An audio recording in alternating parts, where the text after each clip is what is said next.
and welcome to this edition of Your Health Matters. I'm your host, Dr. Peter Hogenkamp, and today on the program we're going to be discussing the thyroid, that small gland in your neck, small in size perhaps, but large in its importance and its function. To this end, I have the great pleasure of welcoming today's guest, Dr. Saini. Dr. Saini is a board-certified endocrinologist practicing locally at the Rutland Diabetes and Endocrinology Center. Dr. Saini, welcome to the program. Thank you for having me. So the topic for today's discussion came about when I had a discussion with the providers in my office, and we were able to determine pretty quickly that the part of the body that we get the most questions about is the thyroid.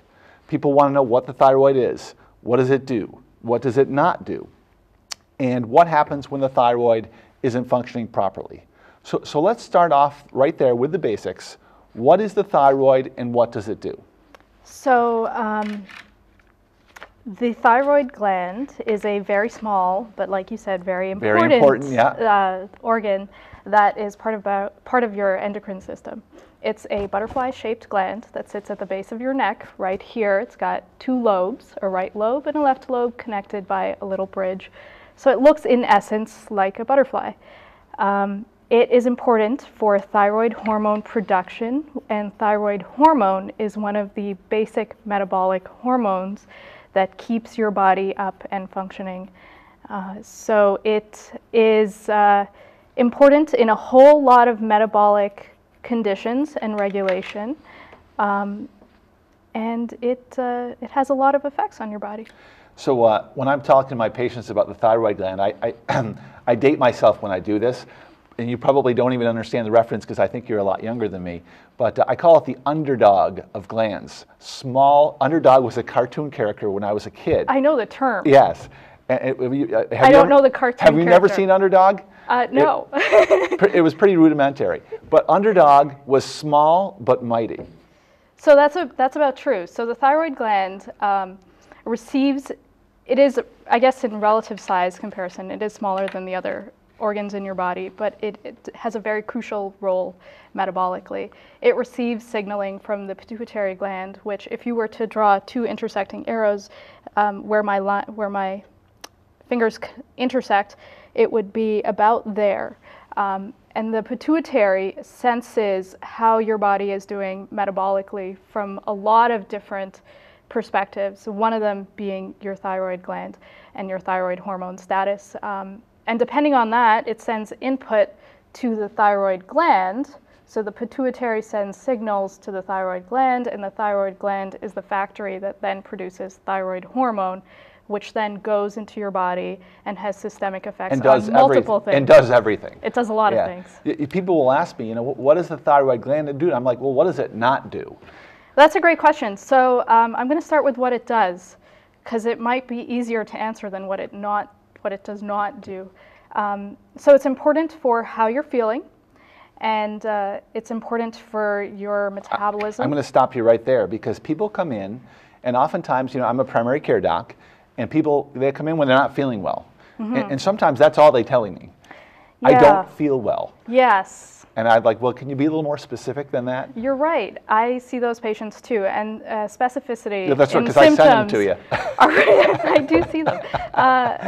Thank you for those patients. You're very welcome. So specificity in symptoms is important, and of course these are generalized symptoms, so symptoms can overlap with a lot of other things. Absolutely true. But some of the symptoms that we would be That's what makes our job fun, though, right? That's true, teasing it out. So getting back, you're saying people come in, they're not feeling well. What else can the thyroid lead to? Well, I just want to clarify some of the non-specific symptoms. So you could have fatigue, you could have an energy change either up or down, you could have weight changes either up or down, mood becomes an issue. I think maybe we can, see if we want to circle back to this, because this is a pretty large. Yeah. And you mentioned weight gain, and that's often something that gets brought up in my office. When I like to harass my patients about their weight, because I'm a big believer in keeping a normal weight. I think it's great for you, and we've talked about that on previous programs. but I think a lot of times people feel like maybe their thyroid is responsible for their, their weight not being where I'd like it to be. And that it can happen, can it? That can happen. Right. If your thyroid is underfunctioning and your metabolism is underfunctioning, then you have a metabolic tendency to gain weight. That can absolutely be the case. If, however, your thyroid function is normal, then it should not be causing any weight gain or any weight loss. Right.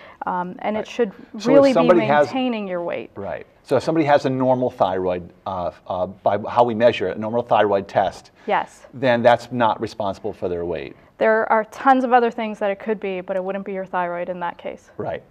And so a couple other things that in my office, I once had a patient who came in, thought they had Lyme disease. And I ordered a whole battery of tests, and it turned out that the patient was significantly low thyroid. And so their joint, and when we finally got their thyroid back up to snuff, their joint disease went away.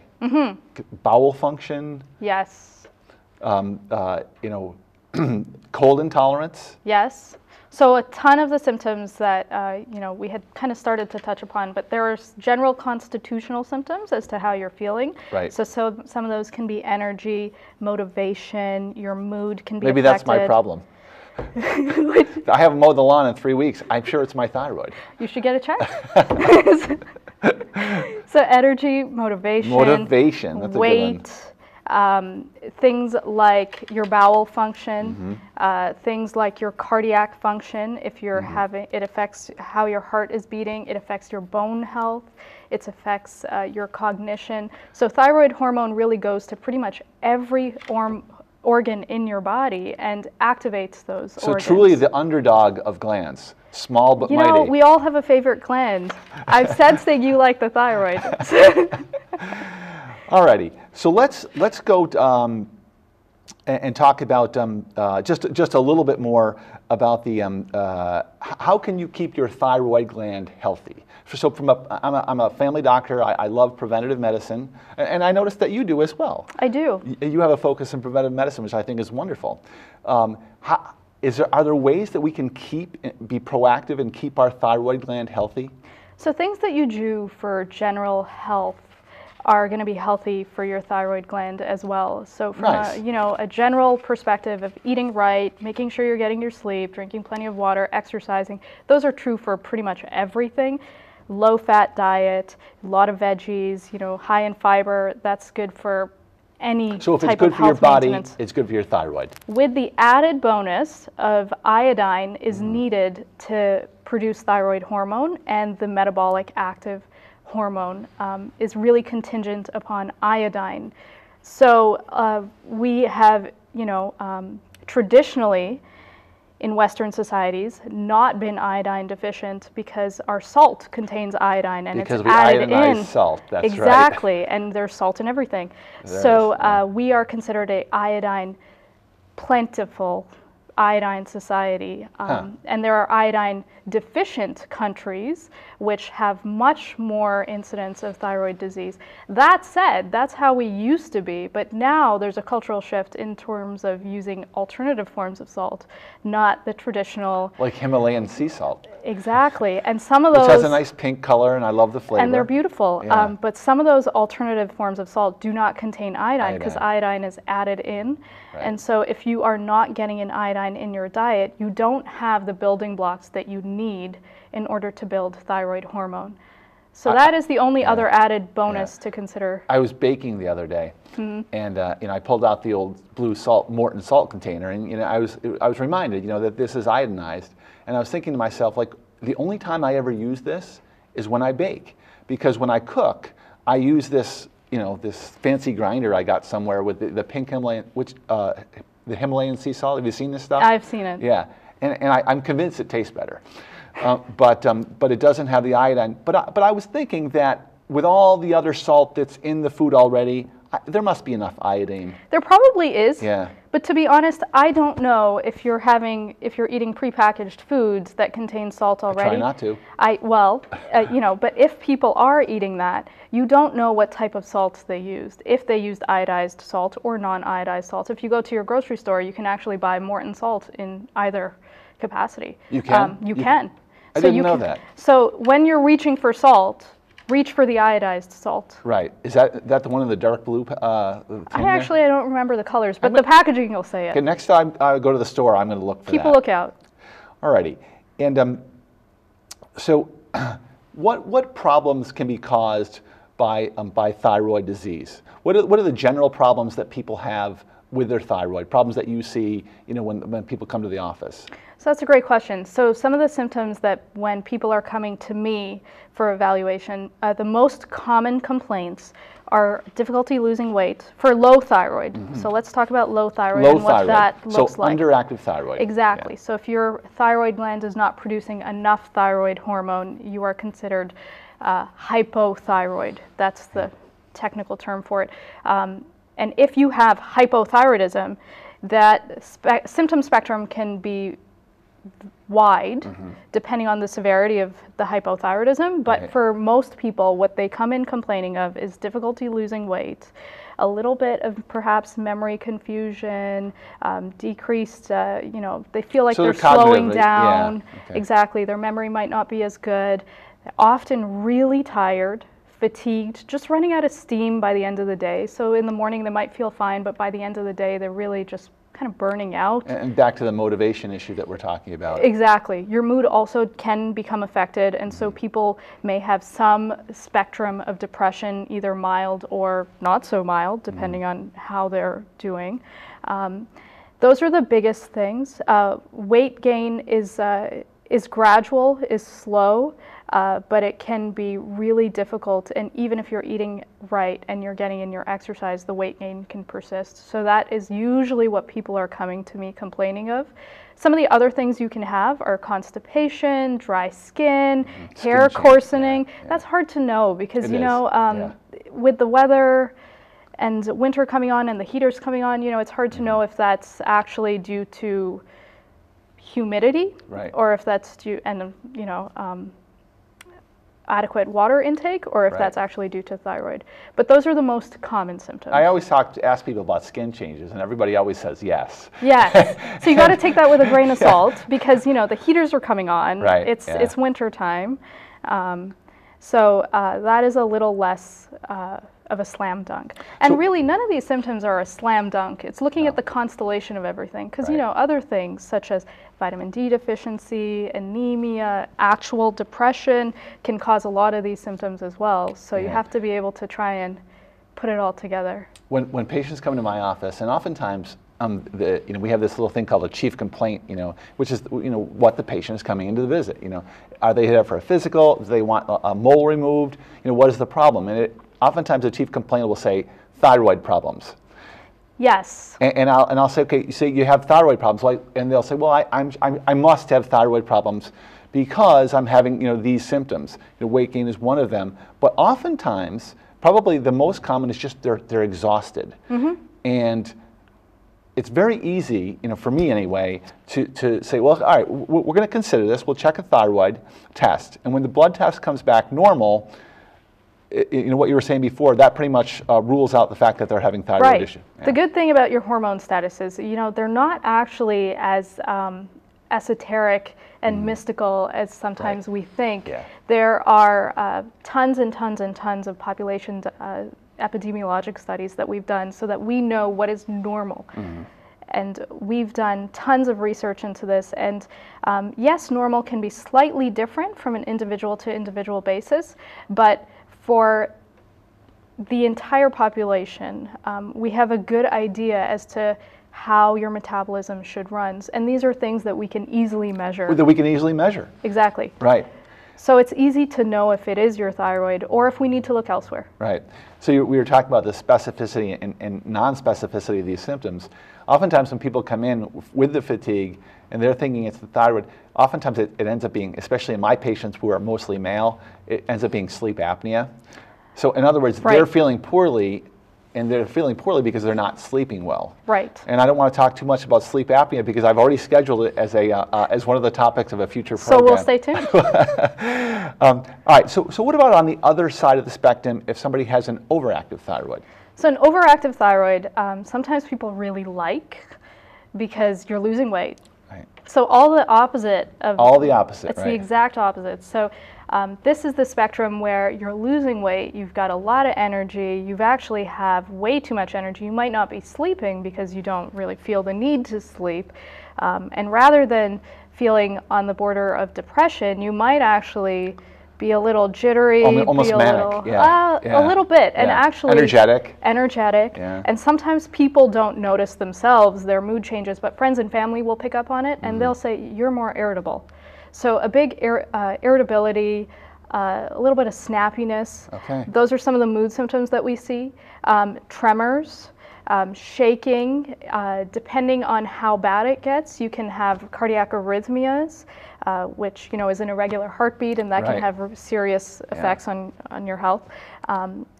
Those are the big things that you can feel. So one of the things that you cannot feel is osteoporosis. If it gets to the point where it has been happening for a long time, and this is kind of been a chronic issue, then it can eat away and accelerate bone turnover and bone loss, and that can predispose to osteoporosis. So you definitely, although you might feel, some people feel good, it is really important to treat it because it does have serious metabolic consequences. Well, it's interesting that you were saying those points because about the symptoms that you feel versus those you don't, because when I'm sometimes treating people for their underactive thyroid and replacing their thyroid with just human thyroid hormone, which is available in the form of a pill, they're like, hey doc, give me a little extra, because they like that kind of energetic feeling kind of thing. And what I tell them is, I know you feel a little bit better. I always feel better when I'm on the verge of being a little overactive, but the problem is that they can become osteoporotic. And the heart arrhythmias are certainly a very serious situation. Right, and heart arrhythmias can also, decrease your ability for your heart to circulate your blood effectively, and so it doesn't circulate the way it's supposed to. There's stasis, and so you have an increased thrombotic risk and an increased risk of heart attacks and strokes. Right. So, arrhythmias is one thing, but and you might feel, well, I feel a couple of heartbeats and it's no big deal, but these things have serious effects on your health, and we don't want to overtreat you for a number of reasons. We don't.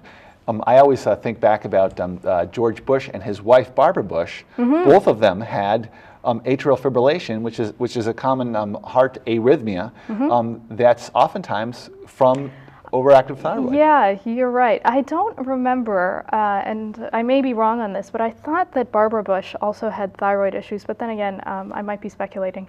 No, she did. I'm pretty sure she had hyperthyroidism due to Graves' disease, I think. She did. She was one of my favorites, so I'm almost positive that she did. I think she did, but I could be wrong. So it's important that we don't want to keep these folks overactive. We want to get their thyroid to a normal function kind of thing. Let's dip back and talk about treatment for a little bit. I kind of mentioned a little bit about low thyroid treatment, but I'd like you to expound on that a little bit. Yeah, so there are synthetic versions of the human equivalent of what our body naturally makes that's called levothyroxine. There are other things available on the market as well, which are not those. Those are considered to be more natural versions. You'll hear all sorts of stuff about that. The American Endocrinology Association and the Endocrine Society, which are the powers that be, our guidance bodies, recommend using levothyroxine because we know what's in those doses. We understand how those medications are incorporated into your body and how they become active into your body. They're FDA regulated. There's a whole lot of reasons why we can predict reliably what is going to happen with levothyroxine. It's the exact same thing that your body would be making if it could. If it could. If it could. And oftentimes it's making some. Yes. But just not enough. Exactly. Yeah. So some people may need partial replacement and some people may need full dose replacement. Right. For someone who's had their thyroid taken off. Exactly. Yeah. For a variety of reasons, Right. they would need probably a full dose replacement. So there are the gold standard for treatment really is levothyroxine. There are alternatives to levothyroxine, but they're less likely to be prescribed unless you're seeing somebody who has a particular interest in them. And that too, there's difficulty with those because they're not FDA regulated. What's considered natural is desiccated pig thyroid, is armor thyroid. Armor thyroid. You probably heard about that? Oh, yes. Yeah, so armor thyroid is desiccated made by the armor pig made by thyroid. the Armor Meat Company. That's So where the name comes from. It's dried pig thyroid gland, Right. which is then formulated into pills and Right. sold. The problem with that is that pigs themselves also have thyroid disease. Really? And so, Well, they're all heavy. well, they've got Yeah. metabolic issues as well. Anybody Right. who has pets knows that they need to see a doctor too. Right. They need to see a veterinarian. And so, assuming that the thyroid and the gland that you're going to take from a pig is going to be healthy Right. is a big So the Armor assumption. Company isn't testing the thyroid before they're desiccating it? And, No. Yeah. And each pill, actually there have been studies that have looked into this, and each pill has a varying concentration A wide of what you're getting exactly because right, yeah. every pig is an individual, and you never know what you're going to get Right. with that area of that gland of that animal. Right. So there's a ton of variation, which makes it, and the absorption and the pharmacokinetics of that are very different. So you never really know exactly what you're going to get, and it's very difficult to dose. And there's a lot of fluctuations where people end up getting high and then low and oscillating between the two. It's very hard to get to a normal, stable metabolism, which is what ideally your body... Which is what you really want to do. Exactly. Yeah. So what about the treatment of overactive thyroid? So overactive thyroid is treated by... You can't give them more thyroid gland hormone. No, so you have to do the opposite. You have to give them medication that's going to suppress their thyroid gland activity. Right. There are two, depending on the reason as to why you have that, if it's due to a nodule, for example, that's overproducing, we can do things that are going to decrease the activity of that nodule and hope that the rest of the gland is healthy and going to pick up. If you have high function throughout for something such as Graves' disease, which is not a terribly grave disease. It's named after Dr. Grave. Yeah. So I keep hoping they'll name a disease after me. But Graves' disease, it's not as perilous as it sounds. Right. It's easily treated. Easily treated. Yeah, you guys do a great job with that one, by the way. Thank you. So it's autoimmune high thyroid function, which increases your thyroid activity globally throughout the entire gland, is what I'm trying to say. And so we use medication, which is usually a once-a-day medication, methimazole. It's safe. It's been around for forever. There are some health risks with it, which you would have to talk to your doctor about to make sure that it's okay for you. And those health risks are usually dose-dependent. So if you're on a smaller dose, you should be okay. So with methimazole, you can just take this on a regular basis, and it just suppresses the activity of the thyroid hormone and keeps you at a reasonable level. So methimazole, in essence, right? Yes, the pharmacology is slightly different, but yes. As opposed to another treatment that you can have, which is to actually use radioactive iodine. Right. So now I think before we talk about the treatments, it's good to talk about what the different types of high thyroid function and what those can look like. So there are a variety of reasons why you can have high thyroid function. Sometimes it's transitory. Perhaps you've had a viral infection or a flu or something like that, and that viral infection has also affected your thyroid gland, caused some injury, some hormone has leaked out. It's a transient effect. It should heal within 6 to 12 months, usually 6 months. One of the reasons I usually like to wait sometimes, if the thyroid function isn't horrible, just kind of see in 3 months how it looks. Exactly, to see if this is something transitory. Transient, There's nuclear imaging we can do also, but time is also a good test. There are sometimes nodules in the gland which can produce hormone, and so those are overactive or hot nodules. We call them hot because they look overactive and hot. overproducing on scan, Yeah. which is why we call them hot. So sometimes we can treat those with radioactive iodine ablation. If it is something like Graves' disease, which is that autoantibody Right. to your thyroid gland, which is activating your thyroid gland Globally. Globally. The entire thing. Exactly. Yeah. So if it is that, then you can use medication to dampen it down. The majority of people will be able to be fine on just medication. Some people opt to have But you have surgery. to take that medication chronically. Exactly. Yeah. Some people opt to have surgery and have their gland removed. Right. And or at some least part people, of it. at least case by case basis. And some people, if they fail medication therapy, or if they have a specific type of Graves' disease that might be amenable to radioactive iodine, we can do radioactive iodine, which is iodine which is radio-labeled and will eventually scar down your thyroid gland. Yeah. It localizes in the thyroid gland, creates some inflammation, some damage, and over the next 6 months, reliably, your thyroid gland will become underactive. Most of the time we get it right. In some cases, the radioactive iodine was not effective enough, so you have some residual overactive function.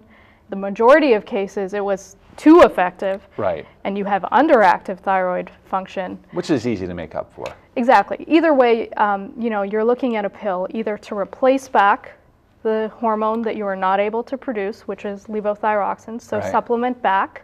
Or if you're receiving too much already and your body is overactive, then take a medication a day to dampen it down. Nice. So it's a pill a day. Okay. All right. Let's talk in the few minutes that we have left about thyroid cancer.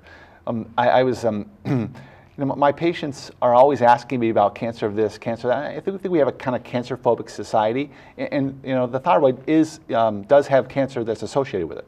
It does.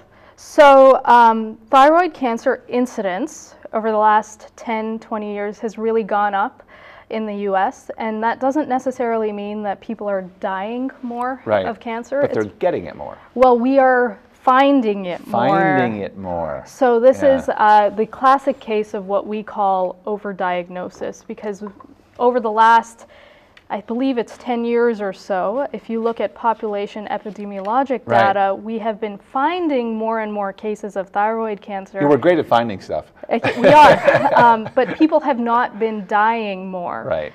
So what has been happening is that we have been finding these cases because people are having a lot of testing done. And scans. So, for example, if you have a CAT scan of the head and neck for sinusitis, and then they find a small thyroid nodule, which then eventually gets evaluated. That's really the most common way in which people are being diagnosed. So the symptoms didn't lead to it. It was found as an incidental finding. That's the majority of cases. Yeah. The symptoms are pretty rare. It's hard to know anything systemically. Thyroid cancer doesn't usually affect your thyroid hormone production. Right. So from a metabolic standpoint, it doesn't have any symptoms, so you may not feel anything. Right. The biggest thing being that you would have something growing in your neck, and if it gets to a size that's appreciable, you may feel something. Or even see it. You may see it. You may feel difficulty swallowing. People may say, you've got a lump there. If it becomes really large, it can affect your breathing and swallowing, and you can feel things growing. That needs to be evaluated. And just in the few minutes here we have left, actually the less than 1 minute we have left, what do we do to treat thyroid cancer? Depends on the type of thyroid. We might not have to treat it. We might not have to. Sometimes we do an active surveillance approach, and it depends on the type of thyroid cancer. They're all very treatable, and with very rare exceptions, but it's a very treatable disease with a good prognosis attached. All right, well, Dr. Saini, that was excellent. I very much appreciate your coming to join us. One of the things I like about doing this program is that I learn a lot as well. And anyway, thanks again for tuning in to Your Health Matters. We'll see you next week. Thank you for having me.